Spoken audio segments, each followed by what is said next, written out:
Mr. Akhilesh Khandelwal, Director, Systematics Technologies Private Limited, to escort Mr. Nilesh Shah, Managing Director, Kotak Mutual Fund, Mumbai, to be on the stage.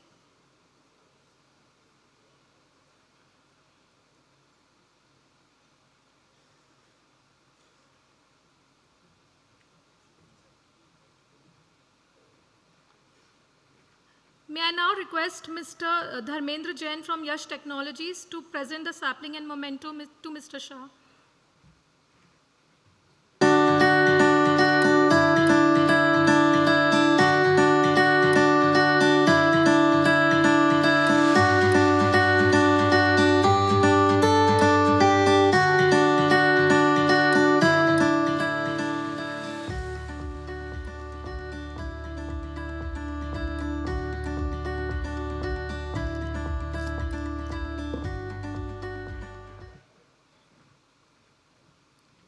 May I now request the AV team to play the introduction video of Mr. Nilesh Shah.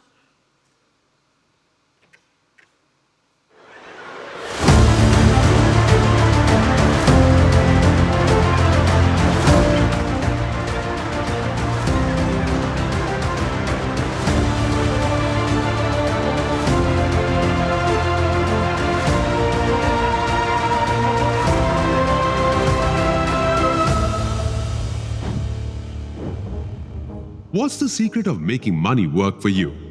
Ask Mr. Nilesh Shah. He's been doing it for years. He's not just about numbers on a screen. He's the force behind multiple Best Fund House of the Year awards, turning investment strategies into success stories. His expertise has shaped some of the most trusted names in mutual funds, proving time and again that smart investing is more science than luck. When he's not helping investors grow their wealth, he's busy helping shape the nation's financial playbook.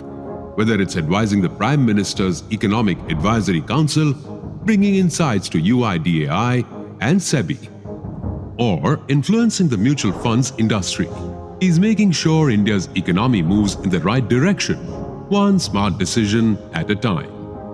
A market expert, a policy influencer, and a man who knows where the real returns lie.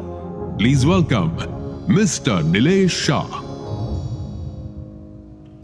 That was just a brief glimpse of the immense laurels and hats he wears with excellence. Now let's welcome the maestro himself, Mr. Nilesh Shah, a stalwart of the Indian financial markets, a visionary and astute leader who blends deep financial expertise with persuasive storytelling, making him the trusted voice in India's investment landscape. Over to you, sir.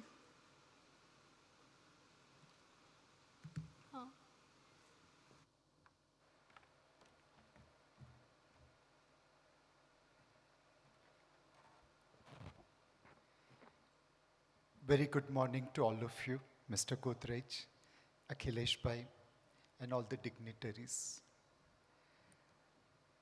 The topic of the management conclave is उद्यमेनि सिद्ध्यन्ति. इसको हिंदी में convert कर दे तो कर भला तो हो भला.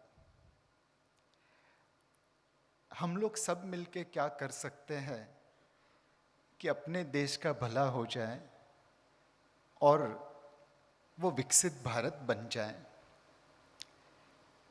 यहाँ से अपना देश ऐसा दिखने लगे हर जगह, उसमें हम सब क्या योगदान दे सकते हैं, उसके ऊपर आज का प्रेजेंटेशन है.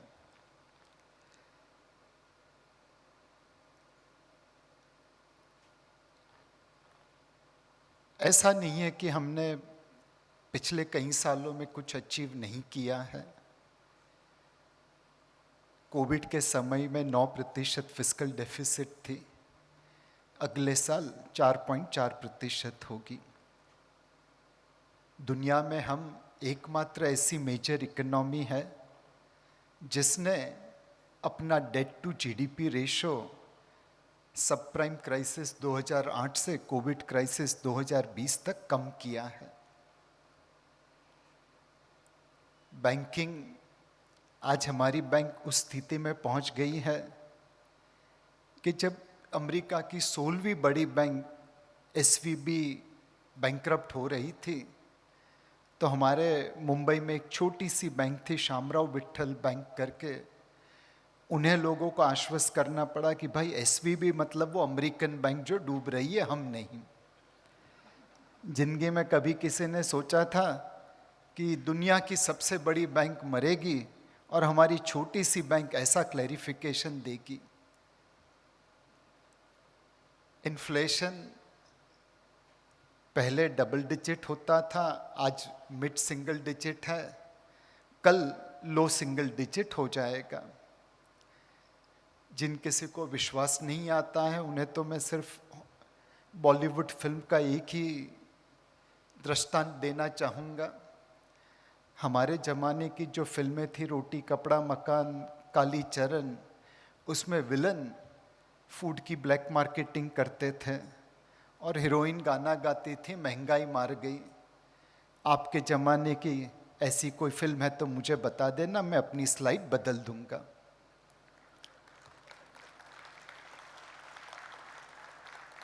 एफएक्स 70 बिलियन चुकाने के बाद भी we are the 4th largest FX holder in the world. Infrastructure, Bombay में ये स्टेटमेंट मारना थोड़ा मुश्किल है, बट इंदौर में आके तो गर्व से कह सकते हैं कि अब भारत का इंफ्रास्ट्रक्चर बदल रहा है।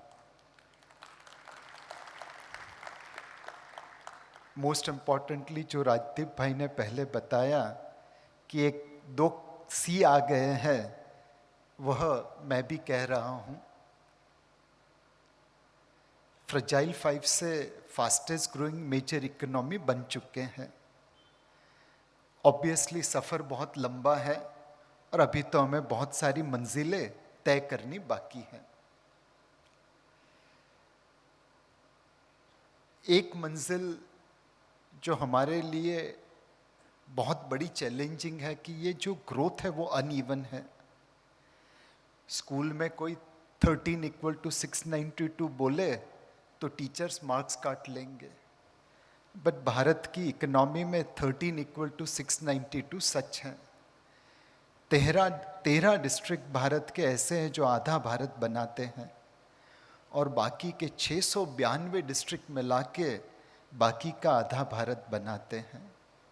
यह अनइवन ग्रोथ, इसे हम कैसे इवन कर सके, वो हमारी सबसे बड़ी चैलेंज है। इस चैलेंज को हम कैसे दूर कर पाए।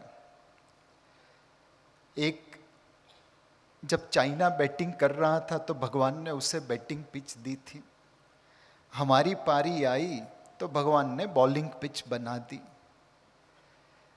पहले ग्लोबलाइजेशन था, आप एक्सपोर्ट करते रहिए।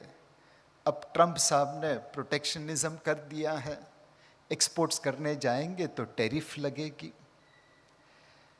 2000 से सेंट्रल बैंक यही कहते थे, सारे मर्ज की दवा लिक्विडिटी है और कम ब्याज की दरें है। अब महंगाई वापस आ गई। हॉलीवुड में जरूर कहीं ना कहीं फूड की ब्लैक मार्केटिंग का सीन आएगा किसी दिन। तो अब सेंट्रल बैंक्स लिक्विडिटी टाइट करने लगे। लिक्विडिटी टाइट होती है तो ब्याज की दरें बढ़ने लगती हैं। जापान जो जनक था ज़ीरो इंटरेस्ट रेट का, अब वहाँ पे भी ब्याज की दर 1% होने लगी है। चाइना पोल्यूशन की दरकार किए बगैर ग्रोथ करता रहा, हमारे पास तो वो ऑप्शन है नहीं। पहले गली में एक ही बाहुबली था, अमेरिका। अब गली में 2 बाहुबली है, एक बाजू अमेरिका, दूसरी बाजू चाइना। एंड ये सारी चीज़ों में डिसरप्शन बहुत तेज गति से आ रहा है। आर्टिफिशियल इंटेलिजेंस अभी पूरी तरह स्पेलिंग सीखा नहीं था तो न्यूक्लियर फ्यूजन आ गया। न्यूक्लियर फ्यूजन मुश्किल से सीखा तो क्वांटम कंप्यूटिंग आ गया। तो जिस तेजी से डिसरप्शन आ रहा है उसमें हमें अपनी ग्रोथ रेट बरकरार रखनी है। सो सबसे पहले हमें क्या करना है, हमें अपनी टैलेंट को संभाल के रखना है, उसे बढ़ावा देना है। बहुत कम लोग इन शख्स को पहचान पाएंगे बिकॉज इन्हें नोबेल प्राइज नहीं मिला। यह एक ऐसे भारतीय साइंटिस्ट थे जिन्हें नोबेल प्राइज मिलना चाहिए बट नहीं मिला। यह है डॉक्टर सुभाष मुखोपाध्याय। इन्होंने कलकत्ता और यूनिवर्सिटी ऑफ एडिनबरो से रिप्रोडक्टिव बायोलॉजी में डॉक्टरेट हासिल की थी। उस जमाने में जो बाहर जाता था कभी वापस नहीं आता था, बट ये सर फिरे थे तो हिंदुस्तान वापस आ गए। यहाँ पे आके कलकत्ता की यूनिवर्सिटी में पढ़ाते पढ़ाते उन्होंने भारत की सबसे पहली test tube baby Durga alias Kanupriya Agarwal को जन्म दिया। लोगों ने वाहवाही करनी चाहिए थी इस प्रकार का इन्वेंशन करने के लिए, नोइंग फुल्ली वेल कि this has happened exactly 67 days afterwards. World's first test tube baby was created by doctor Robert Edwards in Scotland. Doctor Robert Edwards को नोबेल प्राइज मिल गया। हम लोगों ने सुभाष मुखोपाध्याय क्या बेहाल कर दिया, उनके पीछे पड़ गए। अरे ऐसे कोई टेस्ट ट्यूब बेबी बनाता है, ये तो पूरा दावा गलत है। और फाइनली उन्होंने 1981 में आत्महत्या कर दी। इस तरह से हम अपनी टैलेंट को जाया नहीं कर सकते, हमें इन टैलेंट को बचानी है। और ऐसे तो कई किस्से मैं आपके सामने रख सकता हूँ। सबसे पहले भारतीय होने पे गर्व रखिए, भारत की टैलेंट को सपोर्ट करिए। उद्योगपति को, बिजनेसमैन को, एंटरप्रेन्योर को कोसना बहुत इजी है, उनकी फेलियर पे हंसना बहुत आसान है, बट उन्हें बढ़ावा दीजिए ताकि आज के बाद डॉक्टर सुभाष मुखोपाध्याय जैसा व्यक्ति नोबेल प्राइज लेके आए, आत्महत्या नहीं करे। दूसरा, हमें इस टैलेंट को प्रोटेक्ट भी करना है। नंबी नारायण का किस्सा तो आप सबने वो जो मूवी आई थी उसमें देख लिया। इस टैलेंट को बाहर जाते भी रोकना है और देश के अंदर भी संभाल के रखना है। तीसरा, हमें इंस्पेक्टर राज खत्म करना है। 1991 में हमने लाइसेंस परमिट राज खत्म किया, बट इंस्पेक्टर राज आज भी चालू है। ये कुछ ऐसे कानून है जो हमारे बिजनेस एंटरप्रेन्योर को, उद्योगपति को आज भी जेल के पीछे डाल सकते हैं। मैं इसके ऊपर कोई टिप्पणी करना नहीं चाहूँगा, बिकॉज ऐसे ऐसे कानून है कि इसके ऊपर क्या वक्त जाया करें। थूकदानी तो कब की चली गई अंग्रेजों के साथ, बट अंग्रेजों का कानून आज भी रह गया। इमेजिन करिए, फार्मा फैक्ट्री में अगर थूकदानी रखे तो भी जेल में और नहीं रखे तो भी जेल में। हमारा एंटरप्रेन्योर कलयुग का अभिमन्यु है, वह चक्रव्यूह में पैदा ही होता है। महाभारत का अभिमन्यु तो सिर्फ कौरव से लड़ रहा था, हमारा कलयुग का अभिमन्यु तो कौरव और पांडव दोनों से लड़ रहा है। और ऐसे ऐसे पांडव है जो उसकी लड़ाई में जान ले रहे हैं। हमें ये रिमूव करना है, इंस्पेक्टर राज खत्म करना है, हमारे एंटरप्रेन्योर को फ्री करना है। Talent and ease of doing business के साथ साथ एंटरप्रेन्योर को सपोर्ट करना है। हम एक ऐसे रेगिस्तान है जिसमें आइसबर्ग जैसा कैपिटल पड़ा हुआ है, उस कैपिटल को डीफ्रीज करना है। भारतीय लोग सेविंग तो अच्छा कर लेते हैं, बट जहां निवेश की बात आती है 2 कदम पीछे चले जाते हैं। 10 करोड़ से ज़्यादा लोग क्रिप्टो में अपनी तकदीर आजमा के नुकसान कर चुके हैं। NFTs तो अब लोग भूल गए, बट वहाँ पे जिन्होंने नुकसान किया उन्हें तो याद है। बहुत सारे लोग FNO में ट्रेडिंग करते हैं, डिस्पाइट वार्निंग कि 9 out of 10 people doing FNO trading loses money. Online gaming में 17 करोड़ लोग अपनी तकदीर आजमा रहे हैं। पॉन्जी स्कीम के नाम पे कहीं पे भी पैसा मिल जाएगा। हमें इन सारे सेवर्स को निवेशक बनाना है, लॉन्ग टर्म निवेशक बनाना है, ताकि आज के बाद जब अपना कोई एंटरप्रेन्योर पैसा मांगे तो उसे पैसों की कमी महसूस नहीं हो, उसे जितना चाहे उतना पैसा हम भारत में से दे पाए। पैसों के साथ साथ सबसे ज़्यादा जरूरी है रूल ऑफ लॉ। बर्नी मैडोफ को तो बहुत लोग जानते हैं, ये अमेरिका के गुरु घंटाल थे। इन्होंने उन्हें $60 बिलियन का चूना लगाया। बहुत कम लोग जानते हैं इन चार्टर्ड अकाउंटेंट को मिस्टर इरविंग पिकार्ड करके। जितने लोगों ने बर्नी मैडोफ के स्कैम में पैसा गंवाया, उनके पीछे पढ़ पढ़ के इरविंग पिकार्ड ने कुछ ही सालों में सारा पैसा रिकवर कर दिया। अब इसके सामने आप भारत को देखिए। अब पता नहीं, बट कुछ समय पहले तो जब हम लड़के के लिए लड़की या लड़की के लिए लड़का ढूंढने निकलते थे तो सामने वाले को पूछ लेते थे आपने कितनी बार बैंकरप्सी डिक्लेयर की है। जितनी ज़्यादा बैंकरप्सी उतना लड़का लड़की सुखी रहेंगे। 1991 के सिक्योरिटी स्कैम आज भी चल रहे हैं। उनके ऊपर एक टीवी सीरियल भी बन गई, उसके बाद भी केसेस तो चालू है। तो हम कैसे इरविंग पिकार्ड जैसे चार्टर्ड अकाउंटेंट लॉयर को लेके आए कि हर स्कैम में फंसा हुआ पैसा तुरंत निकल के आ जाए।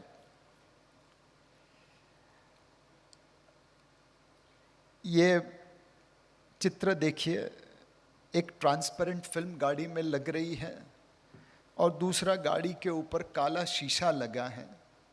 सिक्योरिटी पॉइंट ऑफ व्यू से आपके हिसाब से कौन सा इल्लीगल होगा?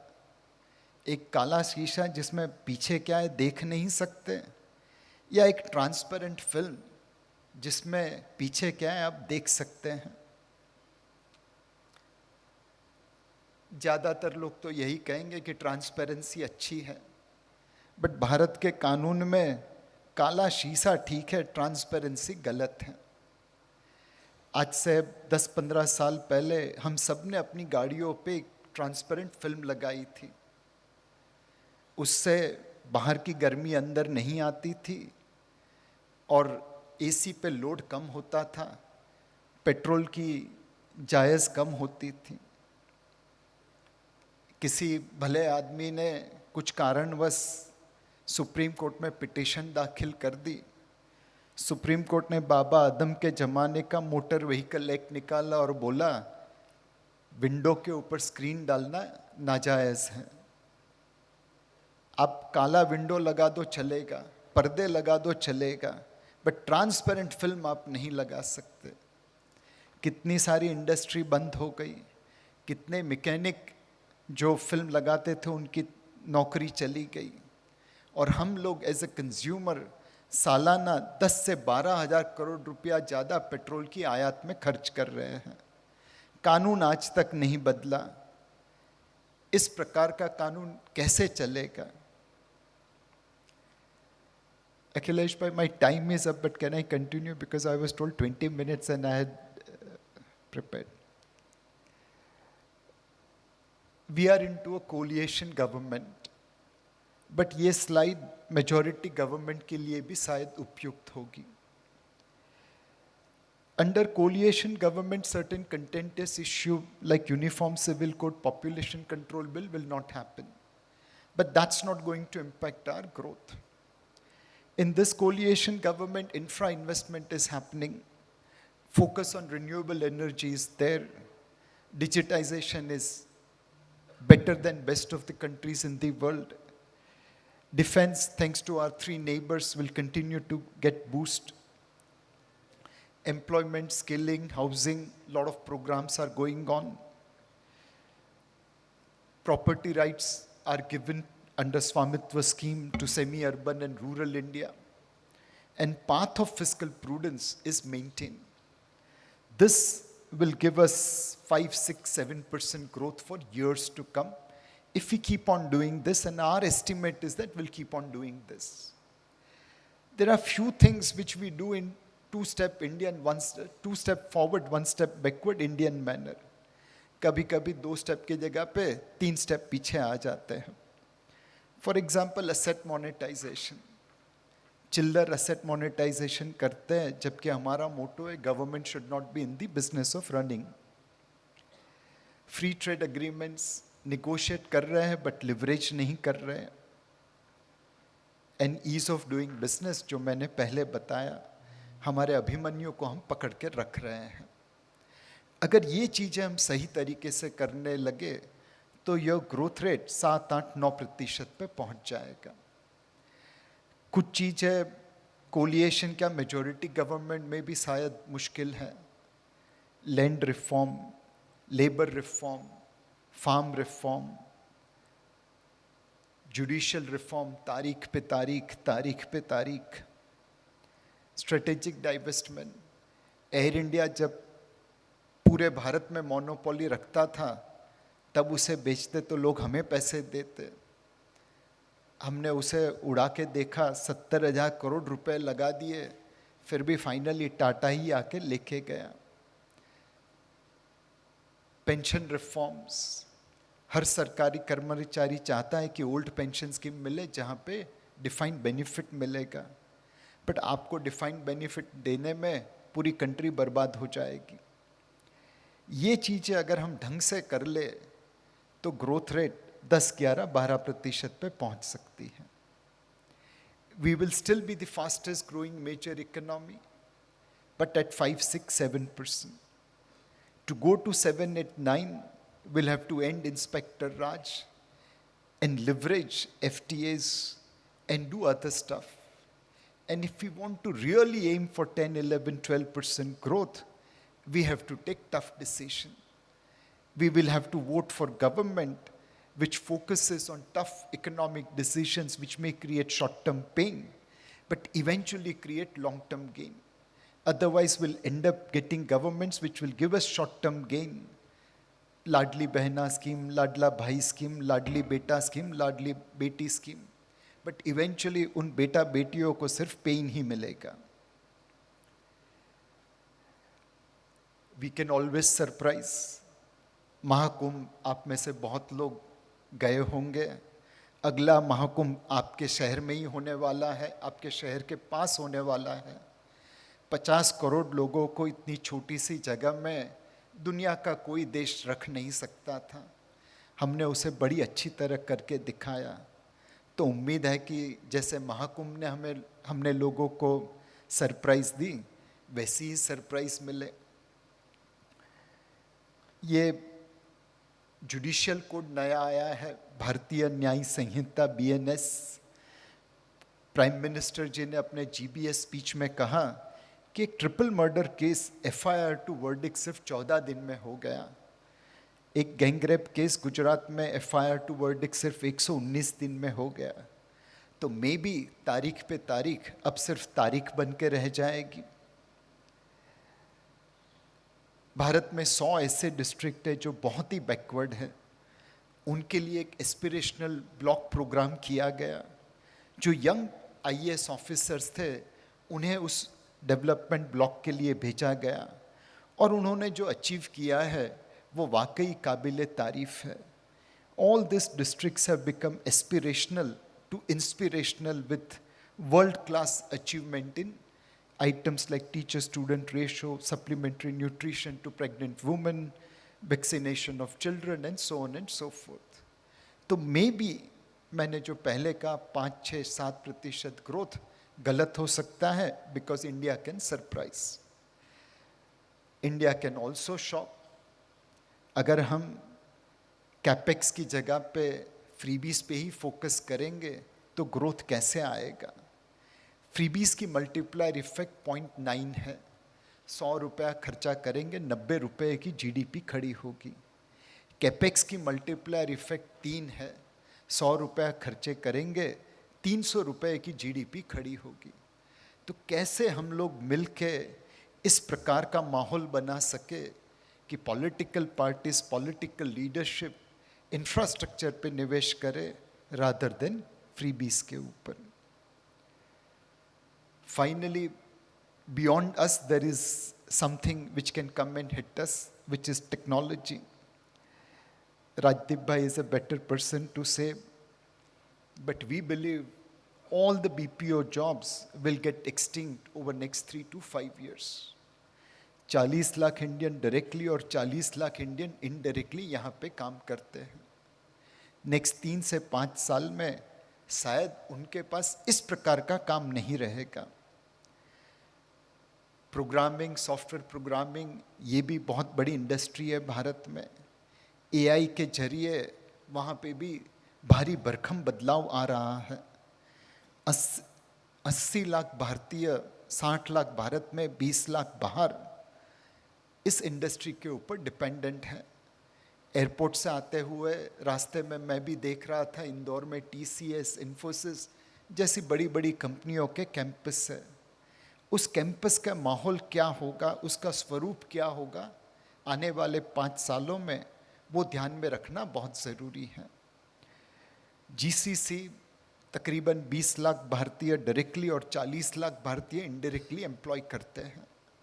वहाँ पे शायद हमें थोड़ा रनवे ज़्यादा मिल जाएगा, पर टेक्नोलॉजिकल चीज़ें जो बन रही है वो तकरीबन 10% भारतीय जीडीपी को इम्पैक्ट कर सकती है, और हमें इसे इस तरह अपनाना है, इस तरह मास्टर करना है कि हम इसमें से बेनिफिशियरी बन के निकले। एक और चीज़ जो हमें करनी चाहिए वो है मॉन्ट्रियल प्रोटोकॉल जैसी चीज़। जब ओजोन लेयर डिप्लीट हो रहा था सीएफसी गैस की वजह से, तो मॉन्ट्रियल प्रोटोकॉल के तहत डेवलपिंग नेशंस को पैसा भी दिया और टेक्नोलॉजी भी दी। आज ग्लोबल वार्मिंग की वजह से, कार्बन एमिशन की वजह से बहुत सारे प्रॉब्लम्स हो रहे हैं। कैसे हम एक नया न्यू दिल्ली प्रोटोकॉल कर सके ताकि डेवलप नेशंस जिन्होंने दुनिया को बिगाड़ा है, ग्लोबल वार्मिंग खड़ी की है, वह टेक्नोलॉजी और पैसा दोनों डेवलपिंग नेशन को दे। ग्लोबल वार्मिंग सुधारने का जिम्मा सिर्फ हमारा नहीं है, जिन्होंने उसे बिगाड़ा है उनके कंधों पे भी जवाबदारी डालना बहुत ज़रूरी है। इस सारे ट्रांजिशन में हम सारी कठिनाइयाँ, सारी चुनौती हासिल कर सकते हैं, प्रोवाइडेड हम सेल्फ गोल नहीं करें। ये रिजर्व बैंक ऑफ इंडिया का एक रिपोर्ट है। भारत में कुछ स्टेट ऐसे हैं जिनकी 49% नेट टैक्स रेवेन्यू सिर्फ पेंशन चुकाने में जाती है, वह भी ऐसी पेंशन स्कीम में जहाँ पे 2004 से डिफाइंड बेनिफिट स्कीम बंद हो चुकी है, ओल्ड पेंशन स्कीम बंद हो चुकी है। 2004 के बाद न्यू पेंशन स्कीम चल रही है। अब लोग कहते हैं कि हमें ओल्ड पेंशन स्कीम चाहिए। इमेजिन करिए अगर ओल्ड पेंशन स्कीम आ गई तो ये स्टेट करेंगे क्या? सैलरी लेने के लिए भी उन्हें कर्जा लेना पड़ेगा, डेवलपमेंट तो फिर कुछ होगा ही नहीं। सो इस प्रकार के सेल्फ गोल हम नहीं कर सकते। विकसित भारत का गोल ये होना चाहिए। आज भारत में 1% रेसिडेंट्स एक रईस देश फ्रांस जैसी लाइफस्टाइल जी रहे हैं। 27% एक मिडिल इनकम कंट्री इंडोनेशिया की तरह जी रहे हैं। बट 72% भारतीय आज भी सब सहारन अफ्रीका लेवल पे जी रहे हैं। विकसित भारत का गोल, कर भला तो हो भला का गोल यही होना चाहिए कि 2047 के भारत में कोई अफ्रीका के स्टैंडर्ड पे नहीं रह रहा हो। उद्यमेनी सिद्ध्यन्ति, कर भला तो हो भला रियल लाइफ में भी होता है। यह एक 150 साल पुरानी स्टेप वेल है हैदराबाद में, कल बंसीलाल पेट। लोगों ने कचरा कूड़ा डाला था, कोई ध्यान नहीं था। भारत की इकोनॉमी भी 1990 के पहले कुछ ऐसी ही थी। Japan, south Korea, China, Taiwan, ये सारे हमसे आगे बढ़ गए और हम बस इसी तरह रह गए। गवर्नमेंट, सिटीजन्स और कॉर्पोरेट, इन तीनों ने हैदराबाद में बंसीलाल पेट को आज टूरिस्ट स्पॉट बना दिया है। अगर इसी तरह हम लोग मिलके काम करें तो मुझे कोई संदेह नहीं है कि 2047 का भारत विकसित भारत होगा और इसी तरह प्रभावशील रहेगा। धन्यवाद।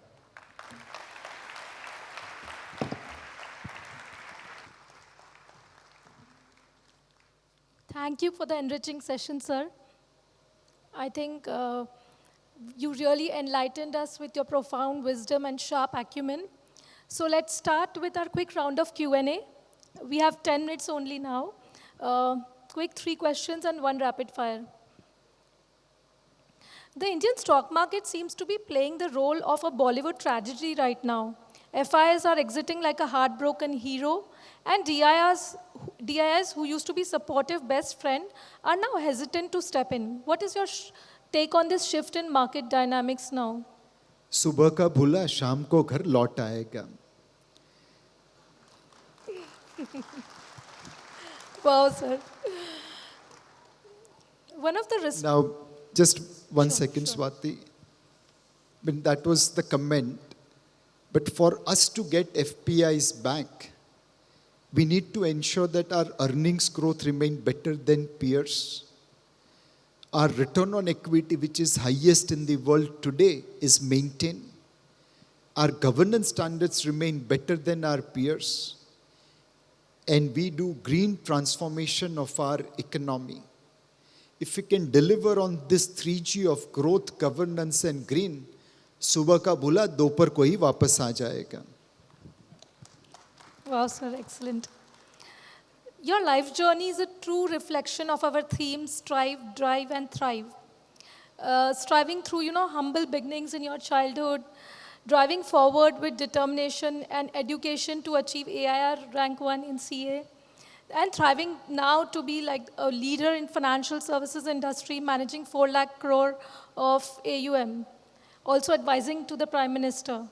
What key lessons would you share with business owners, leaders, and management professionals here today who aspire to thrive like you in these challenging times? So, जिंदगी में पैसों के साथ साथ ऐसा काम करना चाहिए कि दुआएं भी मिले। पैसा और दुआ दोनों के ऊपर फोकस करे तो आपकी गाड़ी चलती रहेगी।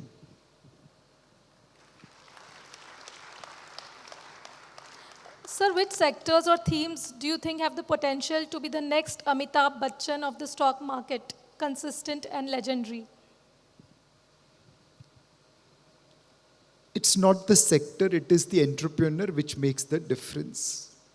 We have seen in IT some legendary companies getting created by entrepreneurs and some fraud entrepreneurs who robbed their shareholders.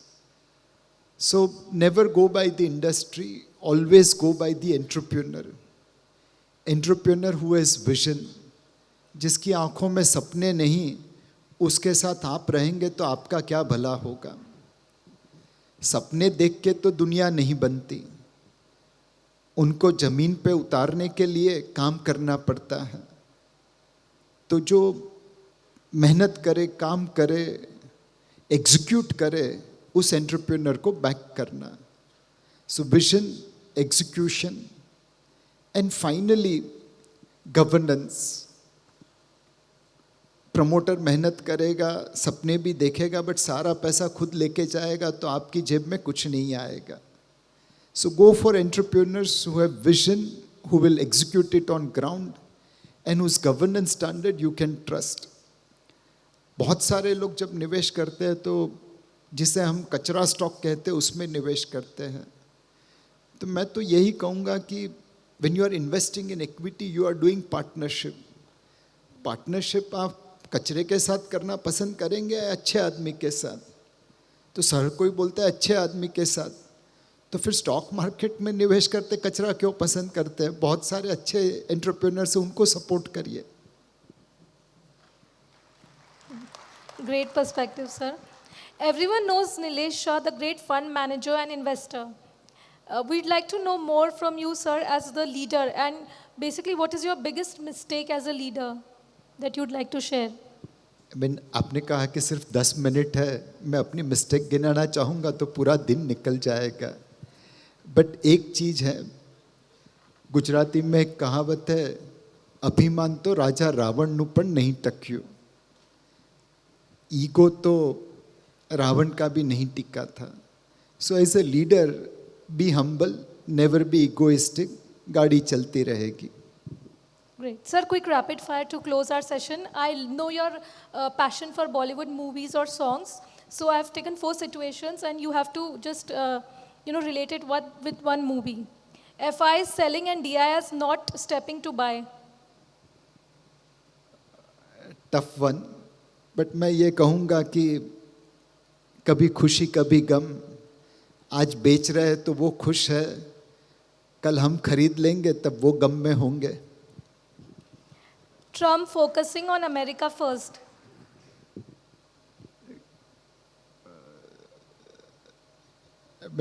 Philosophical answer, सत्यम शिवम सुंदरम। वो अपना काम कर रहा है, हम अपने काम पे ध्यान दें। Fund manager convincing his clients not to stop SIPs in falling market. रुक जाना नहीं तू कहीं हार के, कांटों पे मिलके चलेंगे साए बहार के। ओ राही, बस यही कहेंगे लोगों को कि रुक मत जाना, थोड़े कांटे पे चलना पड़ेगा, बट बाद में बाहर तो वहीं आएगी। Last one, sir. Indian economy in 2047. विकसित भारत, स्वदेश, हम Thanks a lot. Hindustani. Thanks a lot, sir. This brings us to the end of our power-packed Q&A. A sincere thank you to sir for sharing his wisdom with such precise clarity and thought-provoking perspectives.